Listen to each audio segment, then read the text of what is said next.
Hello student, मैं professor विकास कुमार ठाकुर पुनः आप लोगों के समक्ष उपस्थित हूँ।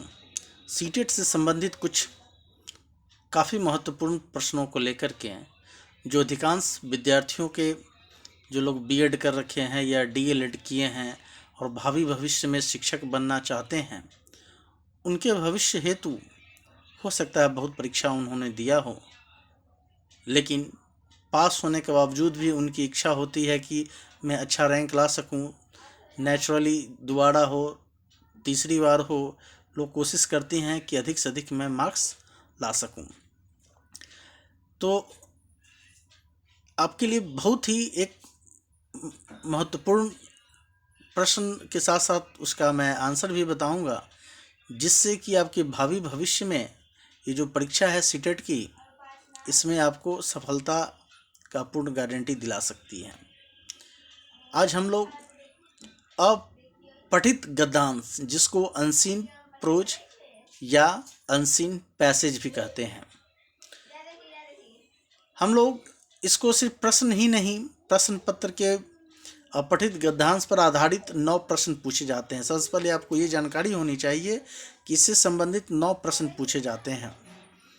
दिए गए प्रश्न या तो सीधे गद्यांश पर आधारित होते हैं या फिर व्याकरण संबंधी पूछे जाते हैं। तो सबसे पहले आप गद्यांश के बारे में जानेंगे, मैं बताऊंगा। इसके साथ ही साथ गद्यांश से संबंधित प्रश्नों को हल करते समय किन बातों को ध्यान में रखने योग्य बातें हैं, उनके बारे में हम लोग चर्चा करेंगे। साथ ही साथ इसके उदाहरण पर भी हम लोग चर्चा करेंगे। अर्थात आज के सेशन में कंप्लीट गद्यांश से संबंधित अर्थात अनसीन प्रोज या अनसीन पैसेज के बारे में डिटेल में जानेंगे। चलिए हम लोग शुरू करते हैं। सबसे पहले जानें आप कि गद्यांश होता क्या है। तो आप जानते हैं कि अपठित गद्यांश का अर्थ है गद्य का एक ऐसा अंश जिसे पहले पढ़ा न गया हो। अपठित गद्यांश का मुख्य उद्देश्य किसी भी विषय को समझने, उसका संपूर्ण अर्थों में विश्लेषण करने तथा भाषा संबंधी ज्ञान को परखना होता है। इसके अतिरिक्त अभ्यर्थियों की सक्षम बौद्धिक क्षमता, अभिरुचि एवं योग्यता का परीक्षण करना भी इसका उद्देश्य है। साथ ही साथ अपठित गद्यांशों का पाठ्यक्रम निश्चित न होने के कारण उन्हें पाठ्यक्रम की पुस्तकों के अतिरिक्त किसी गद्य या पुस्तक पत्रिका आदि से लिया जाता है। साथ ही साथ यह भी संभव है कि प्रश्न पत्र सेट करने वाले व्यक्ति ने स्वयं इसकी रचना की हो। इसलिए यह संभव है कि अभ्यर्थी ने उद्धृत गद्यांश को कभी नहीं पढ़ा हो। इन गद्यांशों पर आधारित प्रश्नों के उत्तर अभ्यर्थी को अपने बोधात्मक क्षमता के आधार पर ही देने होते हैं। किसी भी तरह आपको इससे संबंधित गद्यांश से संबंधित प्रश्नों को हल करते समय ध्यान में किन बातों को ध्यान रखने योग्य है, अब हम लोग एक एक करके उस पर चर्चा करेंगे। आप देखते हैं इस सेशन में सर्वप्रथम दिए गए गद्यांश को भली भांति पढ़कर उसके मूल भाव को अच्छी तरह से समझ लेना चाहिए। सेकंड नंबर, गद्यांश में वर्णित महत्वपूर्ण विचारों एवं विशिष्ट शब्दों को ढूंढने का प्रयास करना चाहिए। इसमें जो वर्णित महत्वपूर्ण जो विचार हैं या विशिष्ट शब्द हैं, सबसे पहले हमें उसे ढूंढने की कोशिश करनी है। तीसरा, यह सदा याद रखना है कि अवबोध के अंतर्गत पूछे गए सभी प्रश्नों के उत्तर दिए गए गद्यांश में ही विद्यमान होते हैं। अतः एकाग्रचित्त होकर प्रश्नों के उत्तर ढूंढने के लिए गद्यांश को बार बार पढ़ना समझना जरूरी है और पढ़ना चाहिए।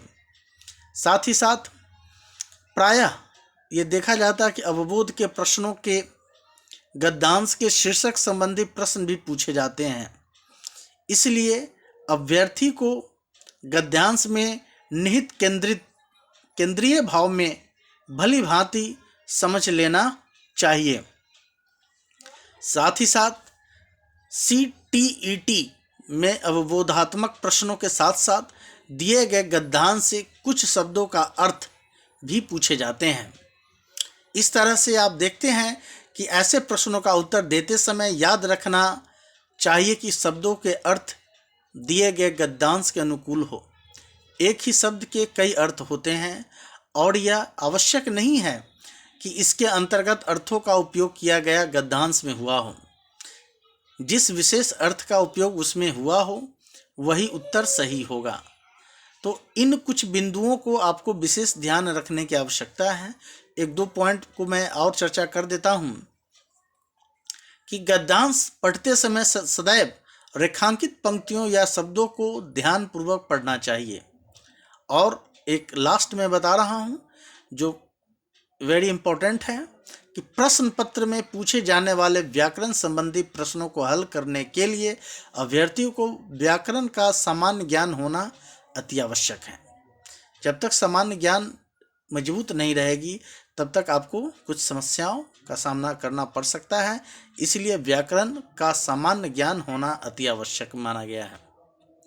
अब जाने उदाहरण के रूप में कि गद्यांश में दिए गए गद्यांशों को ध्यान से पढ़ना है और उसके आधार पर पूछे गए प्रश्नों के यथोचित उत्तर देना है आपको। तो गद्यांश सबसे पहले जानेंगे कि इस युग में युवक के चित्त को जिस नई शिक्षा ने सबसे पहले प्रभावित किया है वह है मनोविश्लेषण। मनोविज्ञान और मनोविश्लेषण शास्त्र निसंदेह पाठनीय शास्त्र हैं। इन्होंने हमारे मन के भीतर चलती रहने वाली अलक्ष्य धाराओं का ज्ञान कराया है। परंतु यह बात ध्यान में रखनी चाहिए कि सांच मिले तो सांच है, न मिले तो झूठ वाली बात सर्व निर्देशित होती है। मनोविश्लेषण शास्त्र मनुष्यों की उद्भासित विचार निधियों का एक अकिंचन अंश मात्र है। जीवन शास्त्र और पदार्थ विज्ञान के क्षेत्र में हमें जो नवीन तथ्य मालूम हुए हैं उसके साथ इस शास्त्र के अनुसंधानों का सामंजस्य स्थापित नहीं किया जा सकता। फिर भी इतना तो निश्चित है कि मानव विश्लेषण के आचार्यों के प्रचारित तत्ववाद में से कुछ विचार इन दोनों वायुमंडल में व्याप्त हैं। नवीन साहित्यकार उन्हें अनायास पा जाते हैं, परंतु इन विचारों का संयमित और नियंत्रित करने वाले प्रतिकूलगामी शास्त्रीय परिणाम ने इतनी आसानी से नहीं मिलते। इनका परिणाम यह हुआ कि हमारे नवीन साहित्यकार इन विचारों के माया जाल को आसानी से काट नहीं पाता। वह इस प्रकार की सोचता है कि अब चेतन चित्त की शक्तिशाली सत्ता हमारे चेतन चित्त के विचारों और कार्यों को रूप दे रही है। हम तो कुछ सोच समझ रहे हैं, वस्तुतः ऐसे ही सोचने और समझने हेतु हमारे अंजाम में हमारे ही अवचेतन चित्त में वर्तमान है।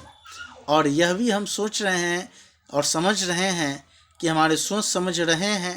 इसलिए इन बातों का अभिमान मरने वाला हमारा चेतन चित्त कितना नगण्य है। अदृश्य में वर्तमान हमारी अवदमित वासनाओं और प्रसुप्त कामनाओं के महासमुद्र में यह दृश्य चेतन चित्त बोतन में फर्क के आभार उत्तर रहा है। अदृश्य महासमुद्र की प्रत्येक तरंग इसे अभिभूत कर जाती है।